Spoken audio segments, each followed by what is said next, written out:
аз дарди миёну дасту пой, хунукзадагӣ, простатит, сустии камар, бемории асабҳо, рехтани мӯи сар ва монанди ин ранҷ мекашед.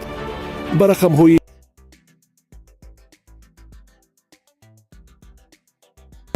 барои дастраскунии доруҳои гиёҳии Sunnamed фармоиш гузоред. бурда расонидани доруҳо комилан ройгон аст.